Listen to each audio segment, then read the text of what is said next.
Well, Mr. President, Theo, thank you very much for the invitation and for the introduction.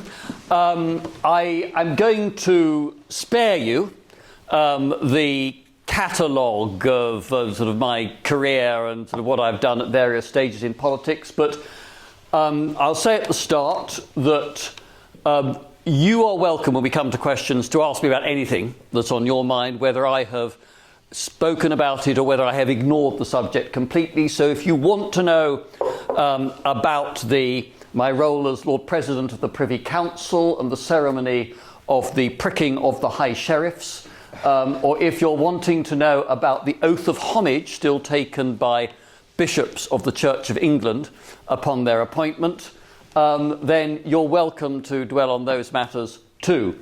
As the President said, I had 27, nearly 28 years in the House of Commons, 20 of those consecutively on the front bench in opposition, and then 9 years in government.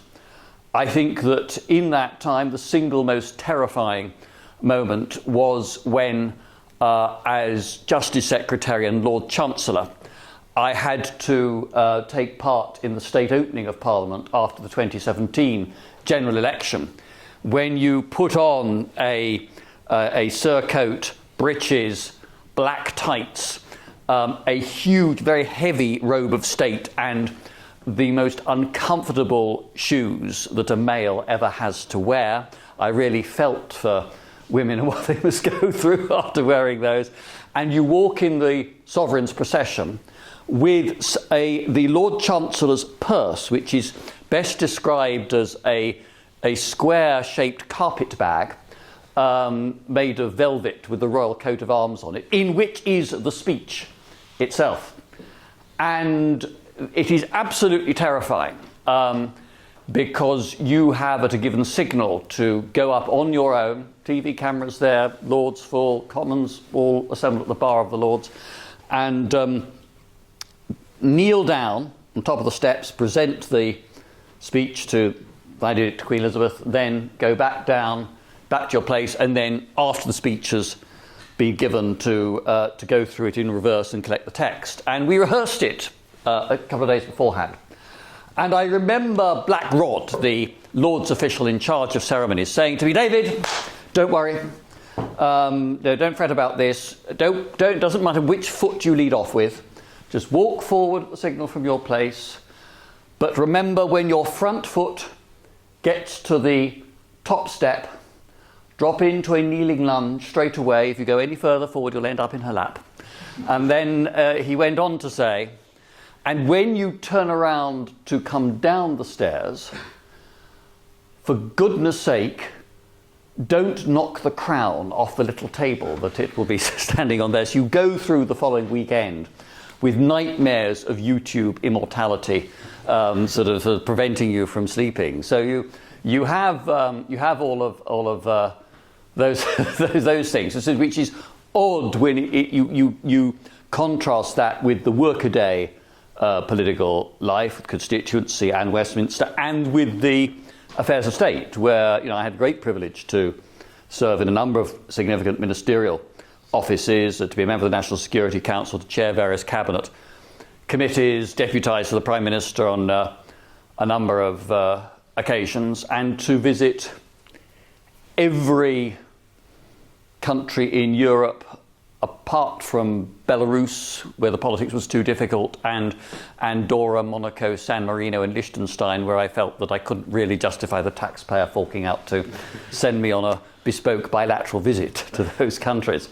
But what I wanted to speak about this evening was in the form of a reflection on the challenges which the United Kingdom now faces. We're going to have a general election sometime in 2025. Lots of speculation. Sorry, 2024, it must be by January 2025. Frankly, any Prime Minister who called an election which meant the campaign had to take place over Christmas would need his head examined, so I don't believe that's going to happen. But there'll be a lot of speculation about when in 2024, could it be May, could it be June? And number 10 will feed the speculation because that encourages politicians to keep on their toes. It's a useful disciplinary tool if you're trying to keep your own rebellious backbenchers in order, gives the press something to write about. So it's something that before the Fixed Term Parliament Act that the coalition brought in was always a feature of the final year of parliaments, when the Prime Minister could determine when the election was called. But my own view is almost certainly October, November next year. And I think that whether it is Rishi Sunak or whether it is Keir Starmer who goes into number 10 after that campaign, the problems that I will seek to describe are going to be there for that Prime Minister and that administration to face. And I want to say a little bit about the domestic scene, a little bit about the machinery of government, and a bit about the United Kingdom's place in the world. So let me start with the domestic scene.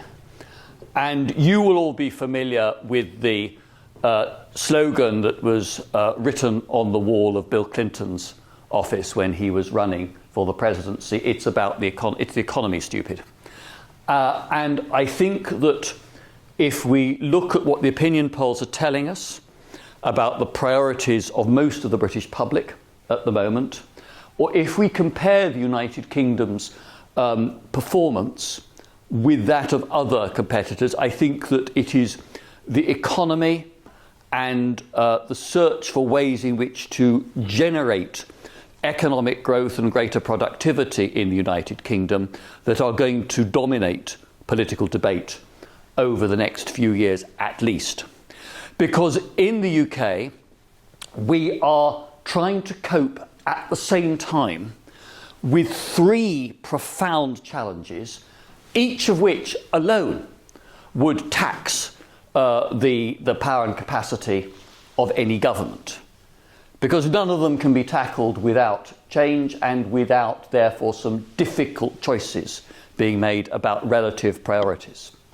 The first of those is that we are still seeking to recover from the crash of 2009. If you track what has happened to average real incomes, so allowing for inflation, since that crash, average incomes have barely shifted upwards since that time.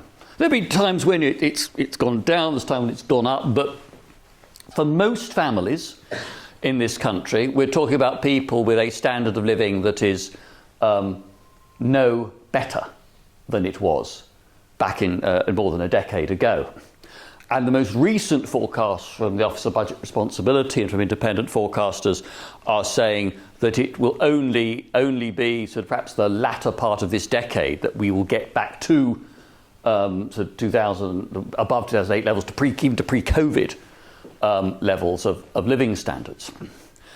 So that in itself is a massive challenge. But alongside that, you have two enormous technological and industrial transformations that are happening and need to be managed at the same time. The first is, it's been in the news last weekend, which is the move to net zero. I think that if you look beyond the pages of the Daily Telegraph or the Daily Mail, and you look at what is happening around the world, the speed, despite all the worries that some people have, the speed at which this industrial transformation is gathering pace is great and is accelerating further. China, yes, has invested large sums in opening new coal mines to try to keep economic growth in China growing. But China has also invested, is by far the world's largest investor now, in renewable technologies. And if you read the plan, Made in China 2025, that the Communist Party published back, I think, in 2015, that set out a strategy so that in terms of all the leading 21st century technologies, including, for the purpose of this point, zero carbon technologies, should be ones where China should seek to gain a leading world position by 2025 and a dominant world position by the centenary of Mao's revolution in 2049. So China is looking to net zero as a means both to continue to generate economic growth within its own country, because without that, frankly, the legitimacy of the Communist Party is nil, but also to enhance its position and its leverage in a global economy as well. And we will start to see this, we're just beginning to see this now, and in the next few years we're going to see more of this, as Chinese motor vehicles start to come into the European market at a very significantly lower price than those that the European manufacturers are able to produce now.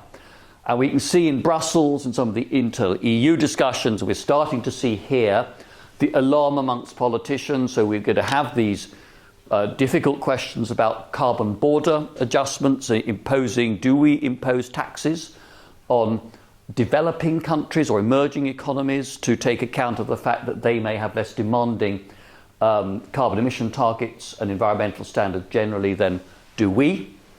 But you could also see that if you are a democratic politician, then what you don't really want to do is artificially to keep up the price of motor vehicles if your voters are actually wanting to see those prices come down and are complaining about the cost of living.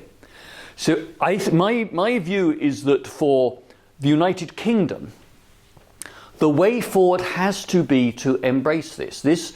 This transformation to net zero is happening in the world. Whatever the disappointments of a particular COP conference, but you see it in Saudi Arabia, where Mohammed bin Salman is very set on taking Saudi to a post-hydrocarbon age, and is trying to get Chinese and other international investment into new technologies, into this proposed new city at Noom, so that he can maintain living standards for his population and therefore maintain his regime into the future, because he foresees the day coming when those customers around the world are not going to have the same appetite for Saudi oil or Saudi gas as they do today. So the UK, I think, needs to double down on the technologies that are going to drive net zero, and that is partly about, and that has to involve a government deciding what should be the role of the market and what should be the role of the state. So what it's worth, I happen to think that with EVs, leave it largely to the market. Now price will adjust, range has already adjusted, but government's got to get involved with providing the charging infrastructure, working in partnership with local authorities, and government's going to have to get involved in domestic heating, particularly because they're the people who are poorest, tend to be those who live in draftiest houses that are the ones that are least well equipped to move to heat exchange pumps or other zero carbon methods.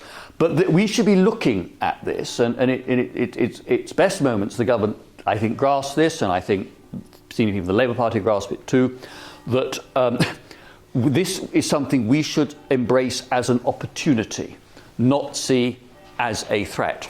And the risk to us, if we don't make that move ourselves and get on the front foot, then others are going to overtake us. Second transformation is the digital transformation. And we were talking about this a bit at dinner earlier. I think that the arrival of a ChatGPT app roughly a year ago suddenly propelled artificial intelligence, and with it quantum, into public discourse, perhaps more amongst your generation than amongst mine, but in a way to not seen before.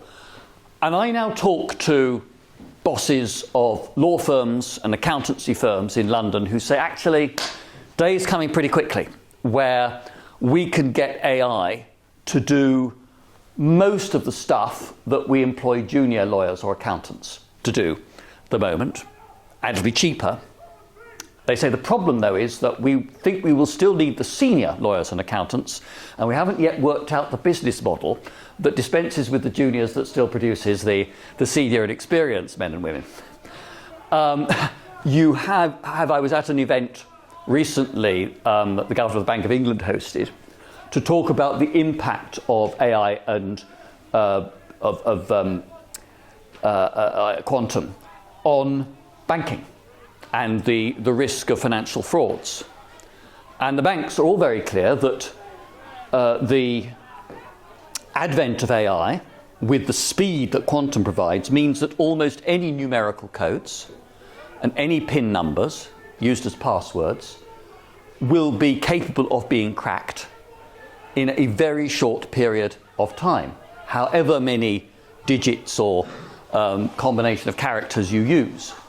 They said too that they can see that deep fake technology means that the idea of using your voice as your password and even facial recognition may also become insecure.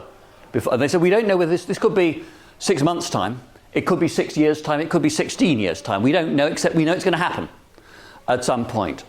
And they then said, yes, well, we're using these technologies to identify and track down the criminals, and we're working hard on alternative security techniques to protect customers' financial data. But that's just one illustration of how far-reaching these changes are going to be. I think that it will throw into question the assumptions we've made about quite a lot of white-collar and professional jobs, and therefore of the connection between working hard, getting exam qualifications, getting the degree as the passport to professional career.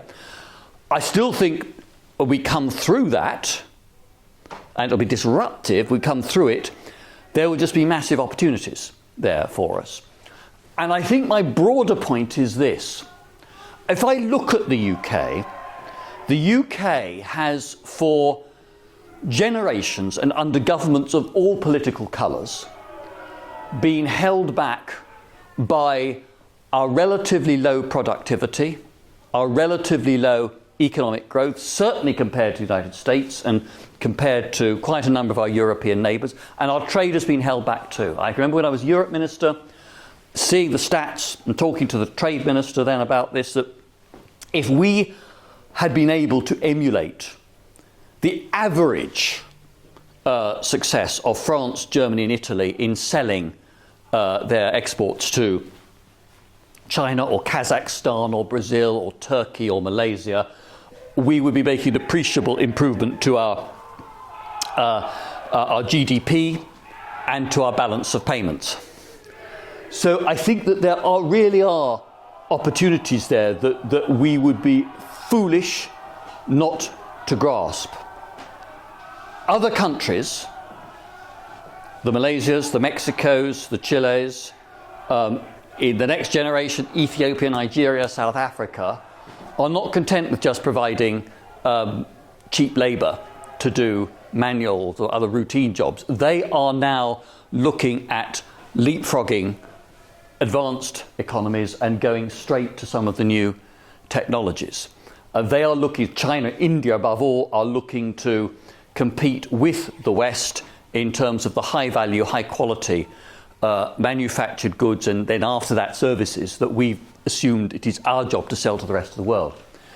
So I think that whether it's Sunak or Starmer, I clearly as a Conservative, I hope it'll be Sunak who really pushes this, needs to set out a clear vision of an economic strategy that looks to economic regeneration based on embracing the opportunities of the new technology, and as part of that, providing the infrastructure that is needed, not just transport, but digital infrastructure as well to make that revolution possible, and to provide the skills and the levels of educational attainment, including retraining through people's careers, that will be needed to support this. Because again and again, I was talking yesterday to a group of people from British tech businesses who said that one of the challenges they face is the lack of suitably qualified and skilled personnel coming through, which takes us on to the debate of immigration for work, which I'm not going to talk about directly. You could raise if you want to. So I think that there are opportunities, but there are some really difficult and demanding decisions for government, and government has to find a way not just to have the practical policies, but government has to be able to explain to people what it is that they're seeking to achieve, because the disruption to established patterns of work and career is going to be real, and people will need to have the confidence that actually this, though scary, is going to lead to a better future. So the government has to say to people, to my age and older, that your children, your grandchildren are going to have a more secure and more prosperous future as a result of what we are doing in economic policy. Secondly, to address those economic challenges, but also I think to address some of the flaws in our system of government that we saw during COVID, we need to look seriously at how the machinery of government needs to be changed. Now, I could talk for a long time about this. I won't. I'm just going to make 2 points. First, I think that the centre of government needs to be more effective than it currently is. It is ludicrous that the cabinet, whether it's a Tory or a Labour cabinet, never has a collective discussion about relative priorities in public spending.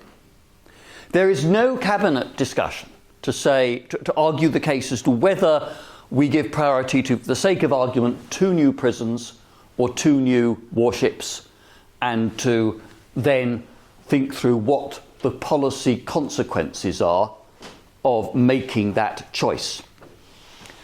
Instead, what happens is that the Treasury negotiates bilaterally with each spending department in turn, and there's too often a massaging of figures. Assumptions are being made. If we assume that wages will only increase by this amount next year, then we can make the figures fit with what the Treasury has in mind.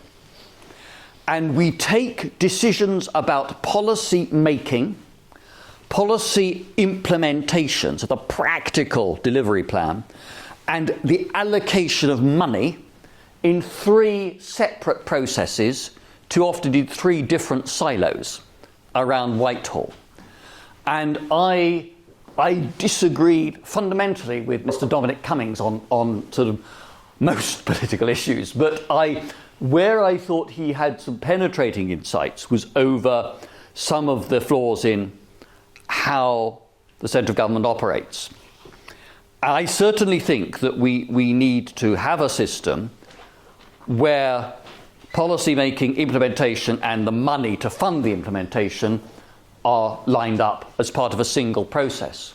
So you need to have that organised within my judgment, a power at the centre that includes the Treasury, working with the Cabinet Office and Number 10, to make sure these different things are coordinated properly, that a government policy, once collectively agreed, is delivered in practice, and people know that those things have to take priority, even if they cross departmental boundaries. And I personally think that to have somebody running the Cabinet Office who is the designated deputy to the Prime Minister is also a key element in this, because no Prime Minister, however hard-working or attentive to detail, is going to have the time or the capacity in Number 10 to deal with all these things themselves. They have to delegate power. So you need to, I sat on or chaired about 20 Cabinet Committee and COBRA task force formations of various type in government. And it can be pretty backbreaking. You need that job to be done and it has to be done by a man or woman who is seen to be trusted by the Prime Minister and to be able to act on the delegated authority of the Prime Minister, so you don't get appeals back to Number 10 that just gets the whole problem going again. Second change I think needs to be made is this, which is we are far too centralised as a country in the United Kingdom. Compared with Germany, with the United States, the decisions all tend to be taken in Whitehall. One thing that became clear to me from my government experience is that you cannot micromanage something like net zero or an industrial strategy from an office in Whitehall. The circumstances in Durham are going to be different from those in Cornwall, which are going to be different again in Buckinghamshire or in Norfolk.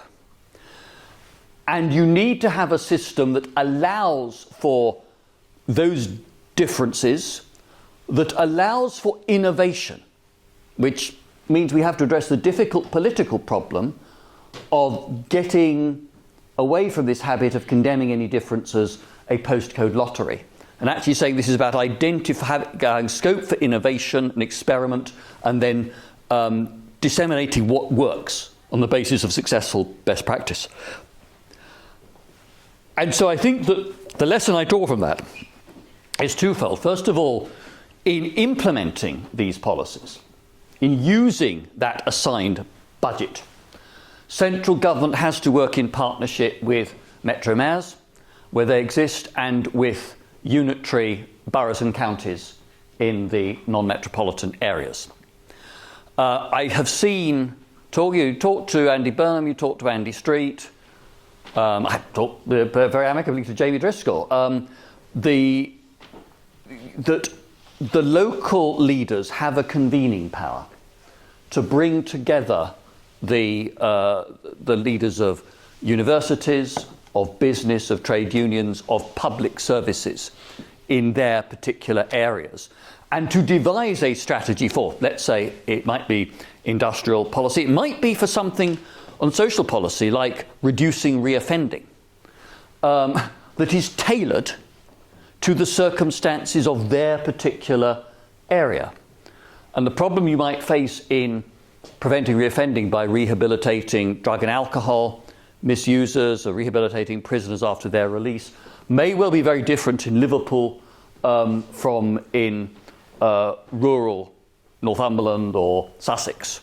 So working with local elected leaders seems to me something that will add to the health of our system of government. It will also, I think, give people, particularly those outside London, a greater sense that they do have a say in events. They have some influence over this, which I think won't be the perfect answer and the whole answer, but I think will help to address something that worries me about our society, which is just a disengagement from the democratic process and the political system altogether. Third, and finally, I want to speak a bit about the challenges facing the UK in the world. It is, I think, a more perilous time in global politics than at any moment, certainly since 1989-90, I think quite probably since 1945. We have a Russia which is openly revanchist, where Putin denies the existence of a Ukrainian nation, says that Ukrainians are really just Russians, whose people are making comments now about the Baltic states, have made comments in the past about Kazakhstan, that indicate a willingness to simply ignore and set aside the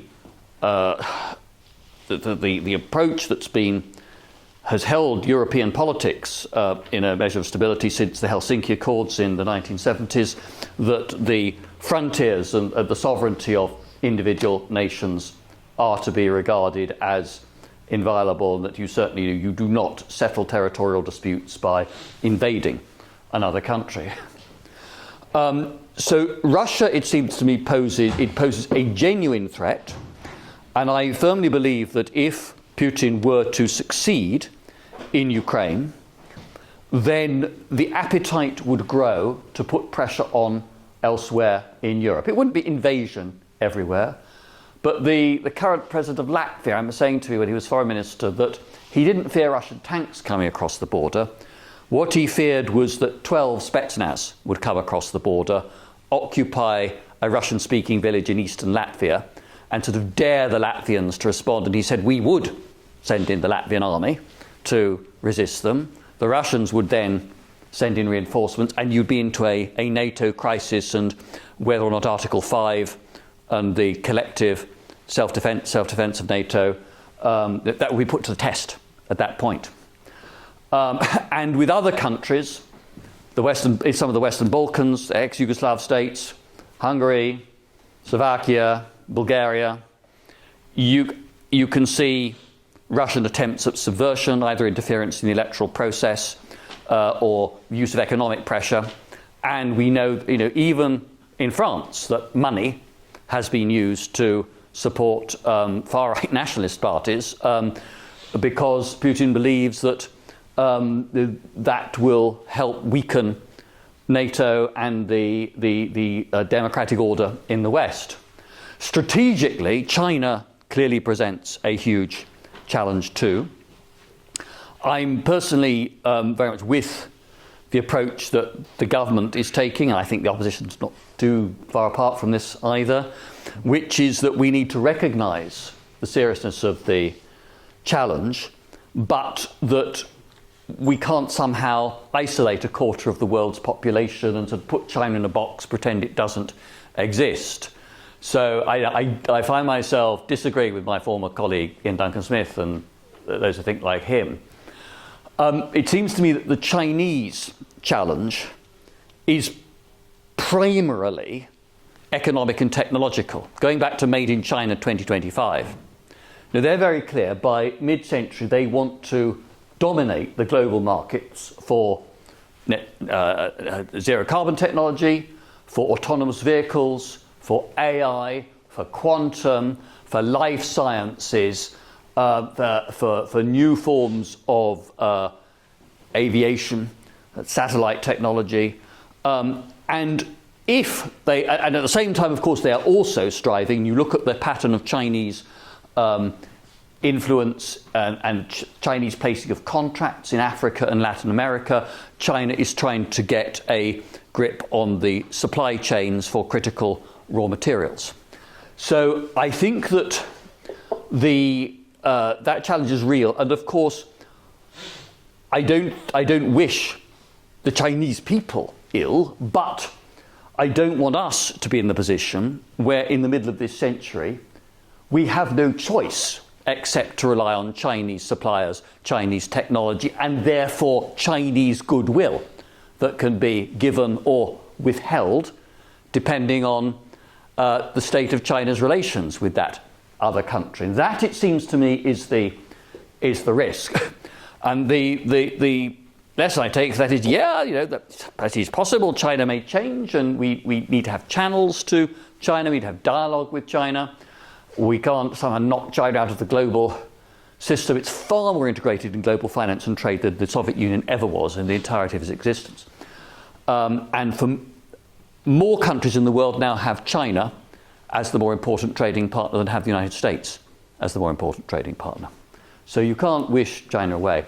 But the West ought to be getting its act together, and US, EU, UK, Japan, collaborating on things like technical and industrial standards, ensuring that we have access collectively to supplies of critical materials, that we have access collectively to the new technologies, so that we do not have to become dependent upon goodwill from Beijing within the next couple of decades. Third, and in the news obviously at the moment, the Middle East. I have felt for some time that we were underpricing the risks of an outright clash between Iran and Israel. Both countries are run by hardline nationalist governments. Both countries have got those governments under acute domestic pressure. I think that so far the United States, the presence of the carrier fleets in the Eastern Mediterranean, I think has deterred Iran and through Iran, Hezbollah from becoming directly involved in the conflict. But it just seems to me that the risk of a miscalculation, a misjudgment taking place are very, very real. We saw that last weekend with the Houthi militias in Yemen firing missiles directly at US warships in the region. So it is a very perilous situation. Insofar as Hamas had a political motive, I think it was about trying to stop the Saudis from formally recognizing Israel and to try to disrupt the Abraham Accords of the more moderate Arab states' relations with Israel. I think 3 or 4 Arab countries have withdrawn their ambassadors from Israel in protest about the action in Gaza. My fear is not only of Israel, Iran. My fear is of the West Bank and East Jerusalem. Violence there was on the increase before the Hamas attack on Israel on October 7th. It is continuing, though getting less attention, for obvious reasons, than Gaza is at the moment.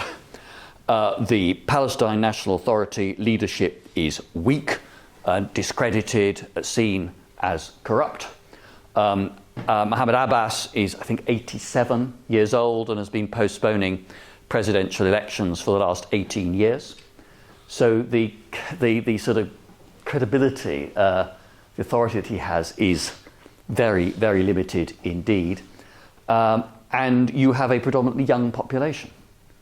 And so the fear would be, an incident starts to provoke an escalating cycle of violence from the two sides on the West Bank. That then adds to the risk of the conflict spreading regionally. Most obviously Jordan, 50% plus Palestinian ethnically. The Hashemite monarchy, which has a special status as protector of the Al-Aqsa Mosque in Jerusalem. You can see how rapidly this might spin out of control. So I think that what I would hope is that the leadership in US, UK, France, Germany really does spend the diplomatic effort that is needed to try to find, however difficult it is, it's not going to happen quickly, find a way forward to get some sort of lull, let's put it that way, in the conflict. And then I'm still a believer, however difficult, that I see no better option than the two states solution.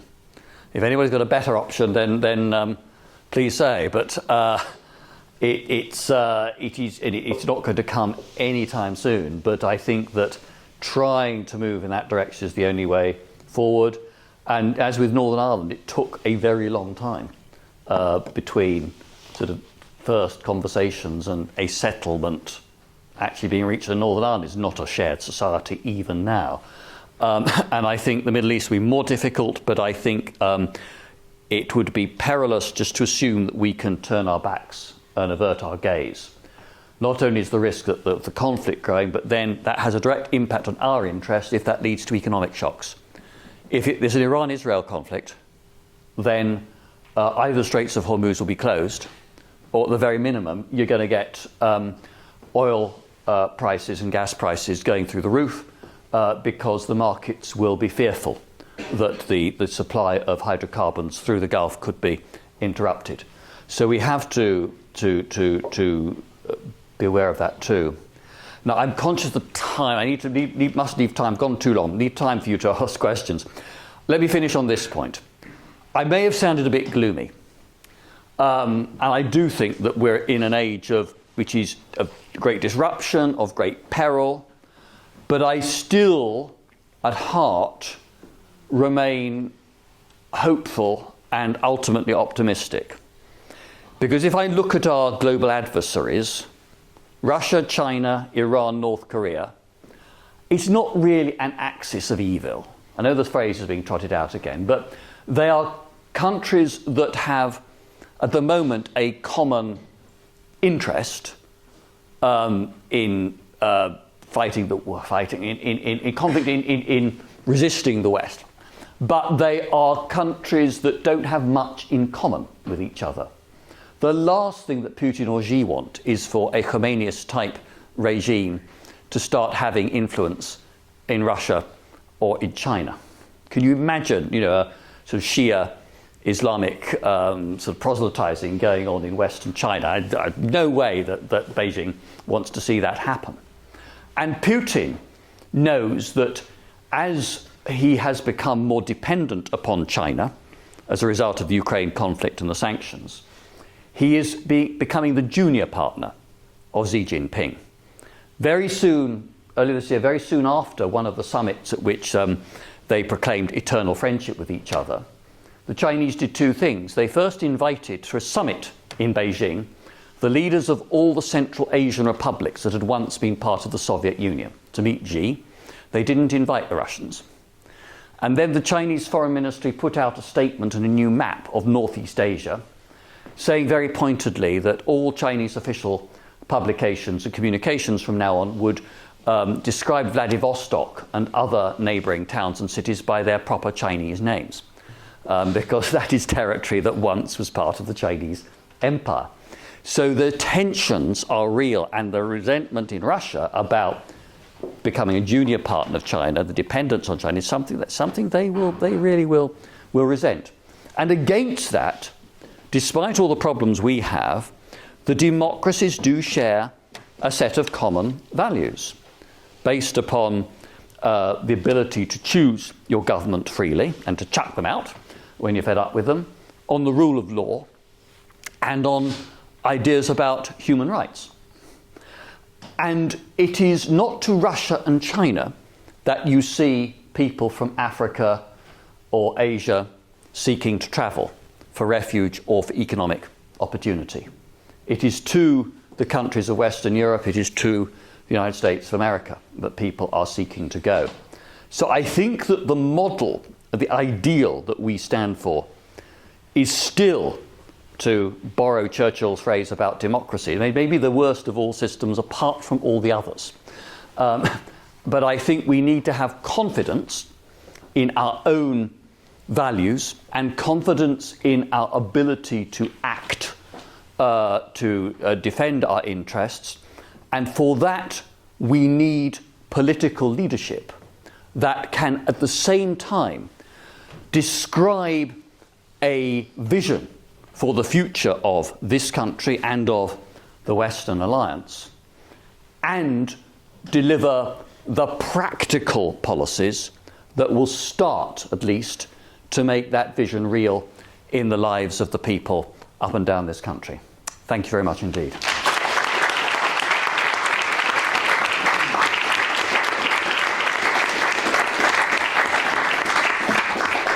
Thank you so much, David, for that fantastic talk. We're now going to open it up to questions from the floor. So if you'd like to ask David a question, please raise your hand and make sure to give your name and college for the minutes, and so you can get an invitation to our drinks reception at 24's afterwards. Do we have any questions? We'll go to Josh. Josh Oxley, Great College. You spoke a lot about the challenges that the UK is facing, specifically sluggish economic growth and threats from the industrialisation and some of the green energy. Considering we had economists warning us about how austerity was going to lead to sluggish economic growth and how a lack of renewable energy investment was going to lead to this situation, do you have any regrets insofar as you were in the highest echelons of government for the 7 of the last 13 years that they've been in power? And you had economists warning that we get to this situation if you didn't do anything. You guys didn't do anything. So we're in this situation now. Do you have any regrets? And if so, what are they? And why should the British public trust the Tory government in the future? I think anybody who's had a career in politics looking back will say that there are things that they regret. I think that actually, and it was when I was DPM that we made the statutory commitment to net zero by 2050. So I wrote that into law. I did think at the time that when David Cameron switched from the sort of go green, vote blue, to the language about get rid of the green crack, which I think was a response to worries about what was happening to people's fuel bills at the time. I did think that was a mistake, and I would like to see the current government be much more proactive on things like EV charging infrastructure, because I don't see how that can be addressed. I think in the broader critique of so-called austerity, I'd say two things. First of all, if you go back and look at what actually happened to public spending, you can argue that it didn't go up enough, but it certainly didn't go down overall. Public spending continued to rise throughout the period of supposed austerity. And I have a very clear recollection of the election of 2010. And the election of 2010 was accompanied by TV bulletins showing buildings burning in Athens because of the economic crisis, the financial crisis in Greece at the time. And the view that David and George Osborne and the government took was that we simply could not afford to allow the government's deficit to rise any further, that we were getting into something like Greek territory and the other territories of the Eurozone countries that were experiencing real difficulties at the time. So I do think that measures had to be taken. You can argue, and I think even George Osborne would probably say, looking back on it with hindsight, you could say that there were perhaps some measures that were too crude then. But I think we have a real problem, as I didn't talk about, but in terms of social policy, we have an ageing population that is driving up now, as it has been for the last 10, 20 years, the demands on health and social care. We have medical science that enables us to do more, but also drives up demand for health care. We have expectations that we do more for people with disabilities. We have a state pension system that is pay as you go. So there's no actual fund. It's all, I am paying, my taxes are paid for my grandparents' and parents' generation. Your taxes will go to pay for my generation, and so on. And if you look at what has been happening in public spending patterns overall, the proportion that's gone on pensions, welfare benefits of various kinds, and health has continued to go up. And what has happened is that, I saw consequences of this when I was Justice Secretary. Other services, prisons, courts, local government, have been really fiercely squeezed. So I think at some point, a government has to have a serious conversation about, this is pretty heretical, right? It's about funding the health service.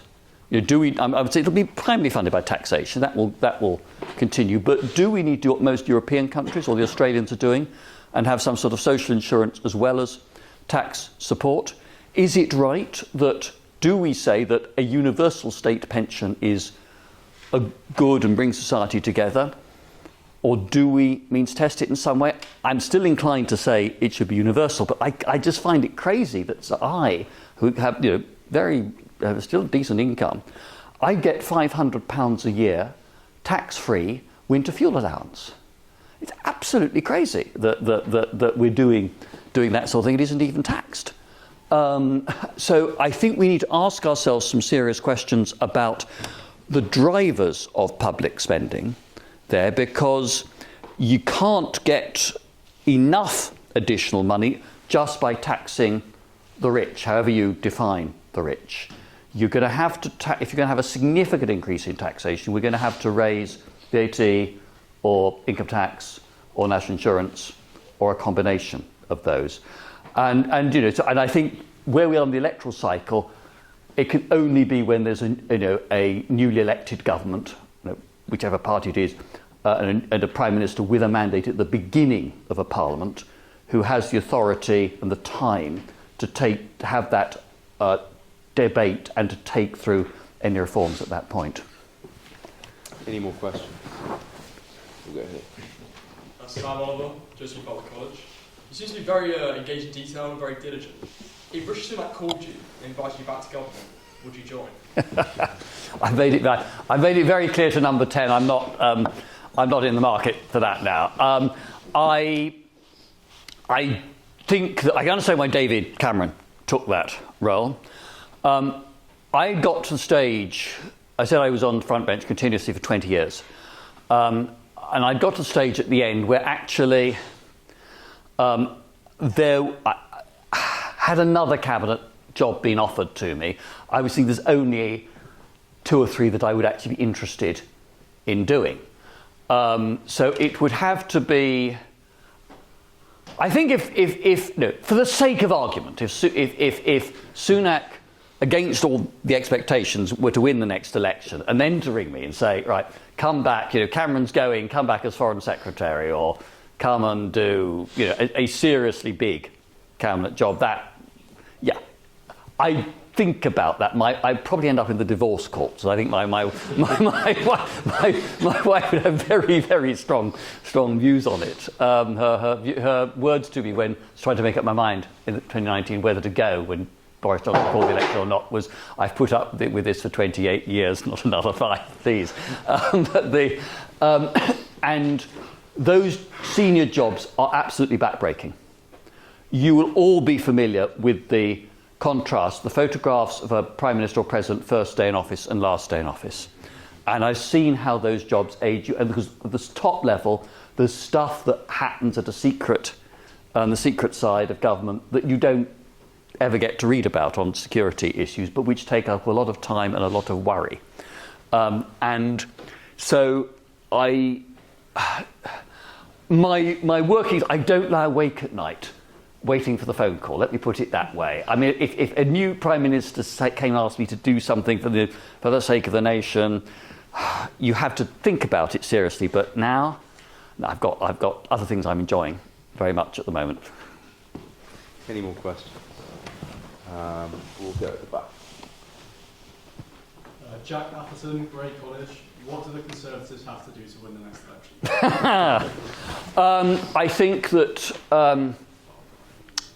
I'll preface what I'm going to say, and I'll give you a straight answer, but I'll preface what I'm going to say. I think that whoever was leader, winning re-election after 14 years in office was always going to be incredibly difficult. I thought that from the moment the 2019 results came in, even when Johnson was at his zenith.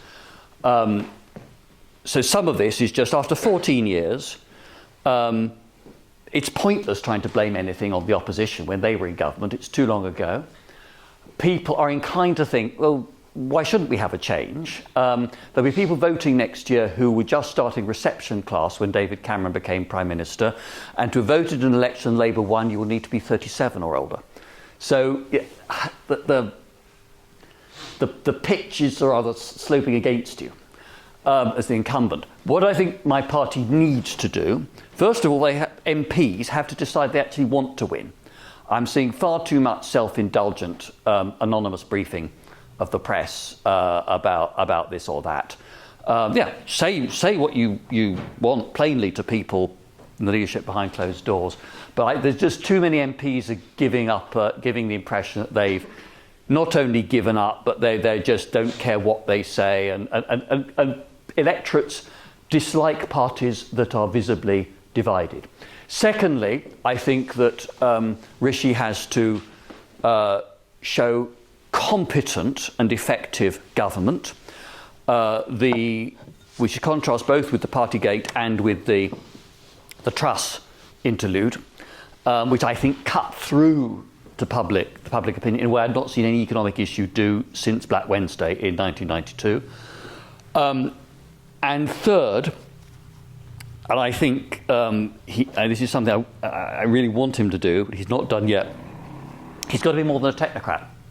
He's a brilliant technocrat, but he needs to describe to the public what he wants a further term as Prime Minister to do. How would he change the country for the better, and how would this make people's lives better and fulfil the aspirations for their families? Which takes you back to what I was trying to say about sort of economic strategies earlier on in my in my remarks. So those are the things I think he would have to do. He also, he needs things to come right, which depends on events, and may need Keir Starmer to make some mess-ups as well. But I think that at this stage out, well, I can read the polls as well as anybody else. The probability, you look at the polls, would be a Labour government. I don't think a Sunak victory is impossible. And I certainly think that even if the Conservatives were to lose, there's a big spectrum between a Labour landslide and a hung Parliament or Labour bare majority. Any more questions? We'll go here. So, if the UK is to be compared with US states, it would, well, if it were to become a US state, it would be the 51st richest state, i.e. the poorest. The government's new threshold to bring your spouse into the country that is above the earnings of 75% of other people in the country is the average income of a bartender in the US. By next year, the UK's average household income is projected to be around the same as that of Slovenia. This is a problem that kind of transcends Conservative or Labour governments. It's been something that's been happening for quite some time. So, very big question. How do we, as a country, not only stop this trend, but also reverse it? I just make one word of caution about the United States. The United States is significantly richer than us or any other European country. And the gap between the US and EU countries has been widening, not narrowing, in recent years. Although my word of caution is, there are certain things that you get here and most of the rest of Europe in terms of public goods, health treatment most obviously, which of course you don't get in the United States. So one's got to try to have measures that but I'm not denying it. US is by far the most prosperous country compared with Europe. I think it goes back to the fact that we have had endemic low growth and low productivity. Let's not just look at the United States, compare with our European neighbours. Our European neighbour, France, workers seem to put in fewer hours but actually have greater output from that. I think that this comes down to, some of it is due to a lack of consistency in economic policy, that it tends to shift around between governments or between prime ministers, even if it's the same party. The Johnson policy was different from the Truss policy, was different from the Sunak policy.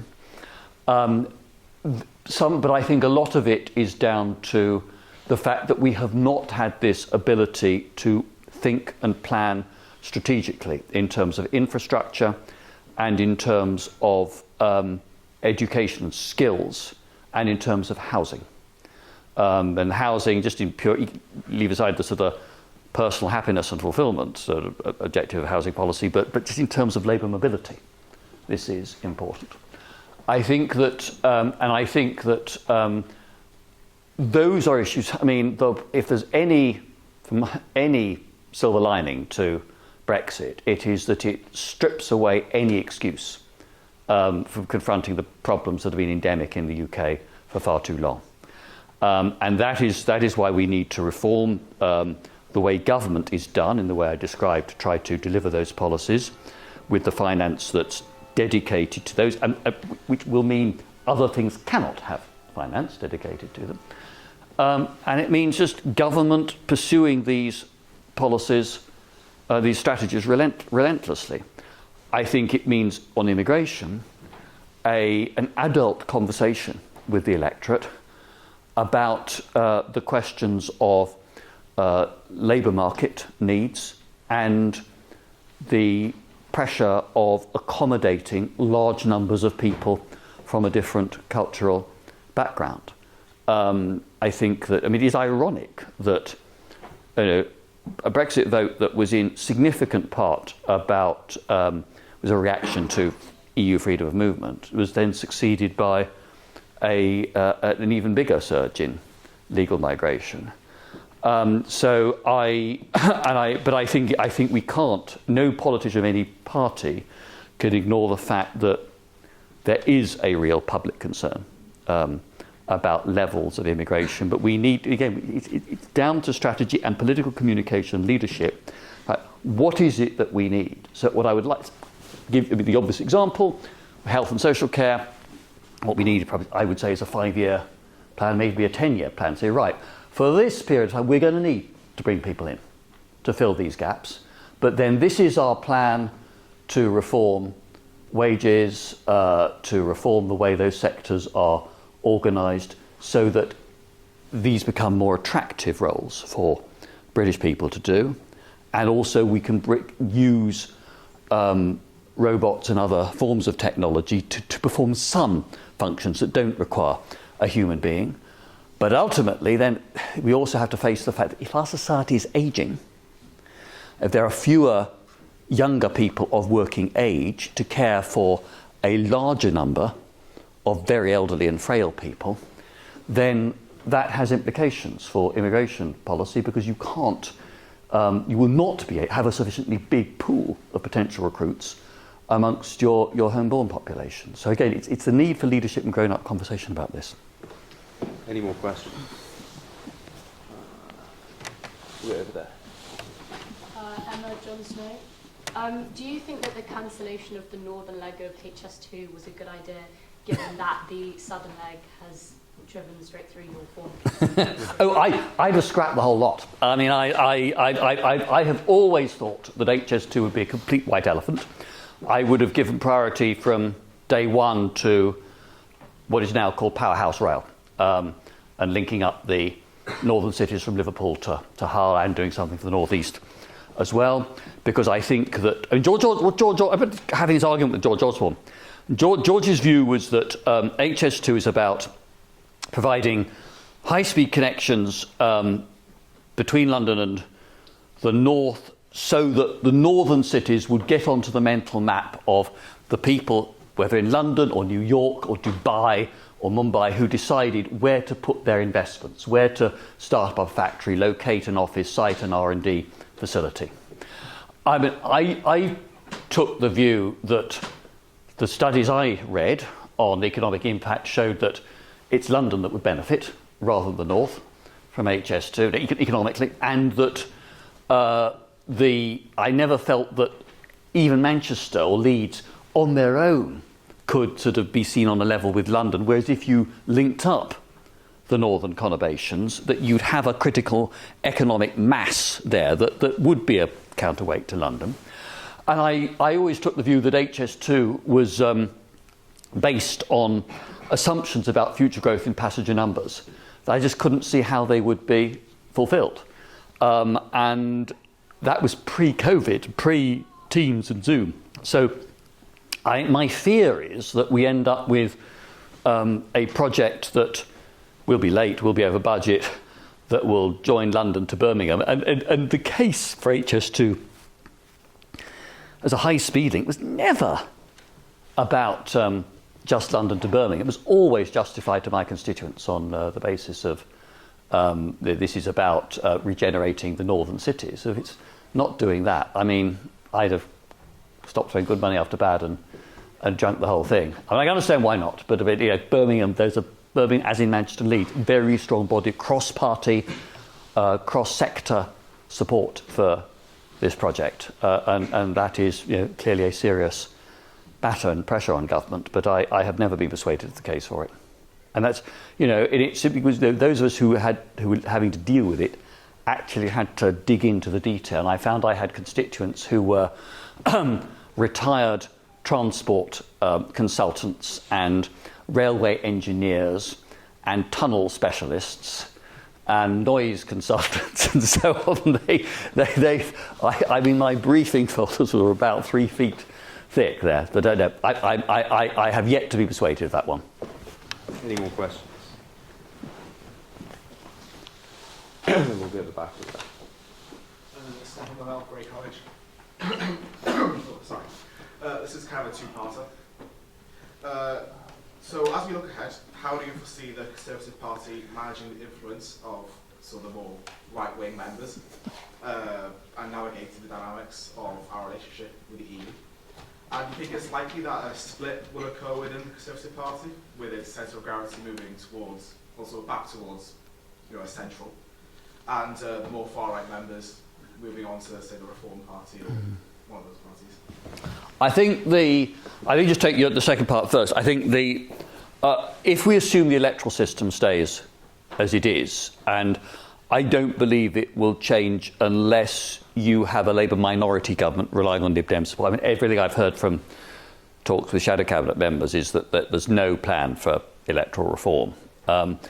The existence of first past the post, I think, is a deterrent to splits and trying to set up a new party. There have been various efforts at that over recent decades, and none has really worked.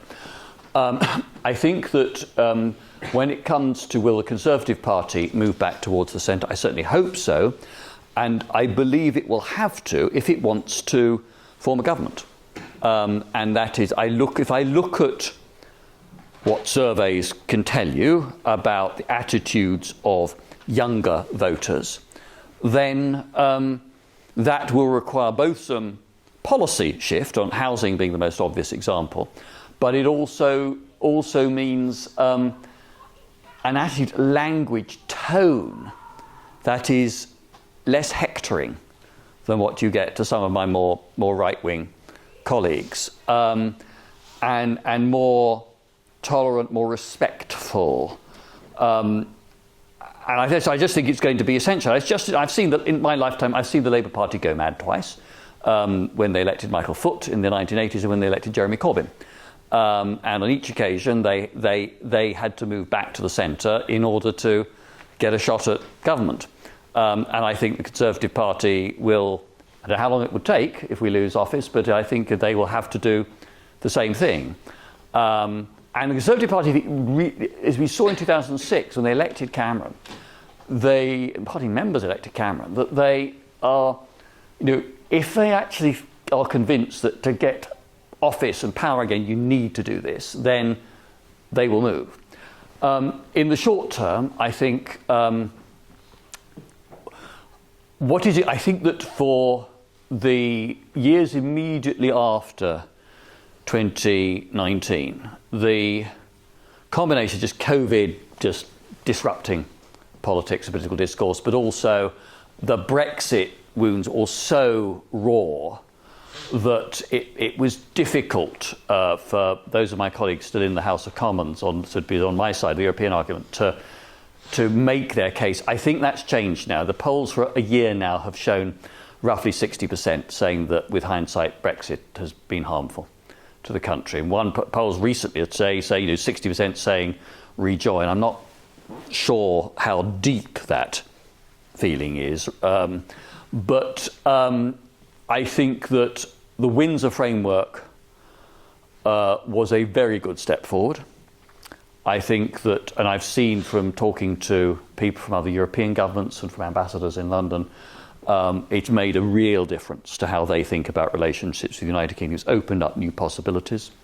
I think that the invasion of Ukraine by Putin similarly has reminded European leaders that there are other more important issues at stake than the rules on sandwich fillings in Northern Ireland.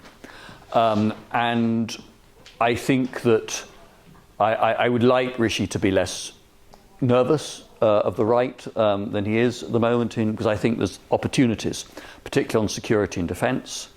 I think that if Starmer wins, he will go immediately to work towards a strategic security partnership with the EU. I think if Sunak is re-elected, I think his authority in the party would be so strengthened by having won against the odds that he would do the same, probably a bit more slowly, more cautiously. But I think that's the direction which we need to go. That is the big offer that we can make. Where I think Labour may be being over-optimistic is in thinking that alignment with EU regulations in certain industrial sectors, which I think is a perfectly reasonable thing to do, is automatically going to buy you greater access to the single market, because I don't think that's how the EU sees things. And there will be, and I've been at the EU table enough times when they're negotiating on the EU side, negotiating with a third country, to know that, you get into trade negotiations, and it is very transactional and very hard-nosed, and every EU country has its own particular interests that it wants the EU to secure if they are going to agree on a final trade treaty of some kind which requires unanimous agreement. So I think the direction of travel is going to be towards close relations. Whether it leads to rejoining, I think I've always thought after the referendum it would be 15, 20 years before that was a serious proposition. It'll be up to you, your generation, to decide that, I think. And it will depend on what the UK looks like, what the EU looks like at that moment. We don't know who's going to follow Macron in France. At the moment, Marine Le Pen is probably seen as the front runner. I sincerely hope she doesn't get there, but that is not an impossible outcome, in which case, many of our assumptions about the EU would look a bit different. So, I think also the EU will not be interested in Britain rejoining unless they are confident there is a consensus across centre-left and centre-right in British politics, so that they don't have the situation where they spend time and energy negotiating, only to have the alternative British government say we're going to rip it all up if we get into office next time. So a consensus here is going to be important, really, I think, to sustain a sort of longer-term relationship with the EU. How about last final few questions? Let's get going here. James Jones, St Mary's. You mentioned at the end your reasons for the West to be optimistic when in global politics.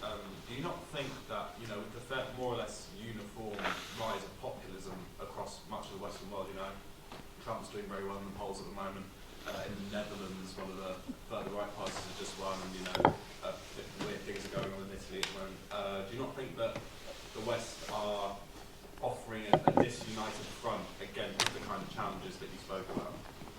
Yeah, there's certainly a risk. You're right to point to that. I would say that, Trump, I think Trump, I probably didn't spend enough time earlier talking about Trump. I think that there is a massive risk if Trump is re-elected.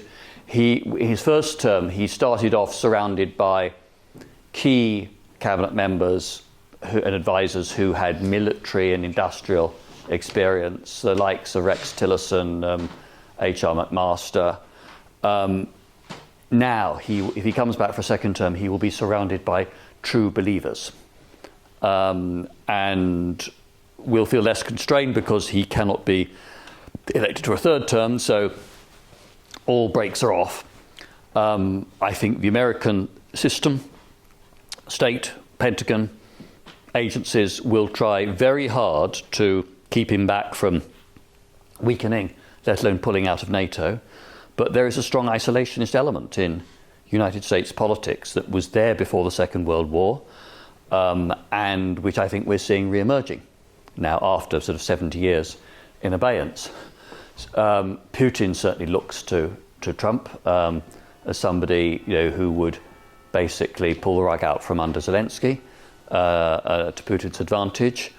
And I don't think the European governments have remotely begun to think through the strategic implications of an isolationist in the White House and what they might be able to do about it. The Economist this week is a really good first editorial on the lack of strategic thinking in Europe about this at the moment. I just aim off. Wilders got 35%. So 2/3 of the Dutch voted in a different way, and I think that Le Pen is a big risk. But my hope would be someone like Edouard Philippe, who is Macron's first prime minister, is somebody who will emerge as a credible challenger, able to appeal to a broad centrist vote. But I still look at the impact of the culture of the Western democratic world, music, art, fashion, on young people all around the world. I look at the fact that people from poorer countries are trying to get here, or Sweden, or Denmark, or Germany, then they're not trying to get into Russia or China. The only people trying to get into China are people from North Korea, which of course is even worse. So there is still an attractiveness about the West, and we shouldn't be frightened of reminding ourselves of our own strengths as well, whether those are economic, military, but cultural or soft power as well. So I think we should not think that we need cower and assume all is up, that democracy is lost. But I do think we need to be more resolute and much better organised about how we set about defending it. Okay, final question. We'll go there in a second. George Carter, Castle. Globalisation has clearly been a success on multiple levels in terms of how we've seen global economic wealth grow. But there are two groups that have really won, the extremely wealthy and the extremely poor. Mm. Those that have missed out are those in the middle, which are your Rust Belt voters in the US, large voters here within the UK, Yep. people who have missed out for a decade. What can we do politically here and in the Western world of our allies to see the benefits of globalisation meet those people, or else how do we prevent them bringing in super populist policies that will destabilise that activity? I think you have to do two things. You first of all, well, that's a particular sequence, but you have to demonstrate to people, not just in language, but in pointing to what's actually happening in the world, about how jobs and incomes in the United Kingdom are helped by globalisation. So it's pointing to the returns on UK investment around the world.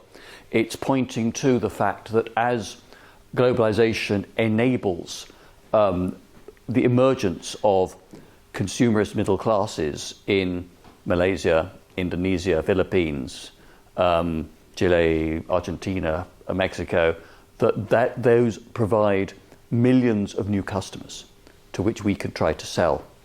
Then at home, I do think that we have to get to grips with housing. I think one of the reasons why people are so frustrated and cross about stagnating living standards is that when you deduct housing costs from incomes is where you really see the difference between 30 years ago, say, and now. And so actually taking action on the housing market in both more building, but also in looking at the rental market as well. Yes, permitted development rights, some greater density, more sort of tenement-style developments in existing conurbations, the way Edinburgh or Paris or Rome already have. That I think is absolutely essential, because if people feel that they can't afford a house, either rented or on a mortgage, then that militates against the formation of stable families. So you see people are postponing when they have children start families, and it causes demoralisation more generally, as well as financial hardship. So I think those are the two things that I would single out. Okay, and on that, thank you very much.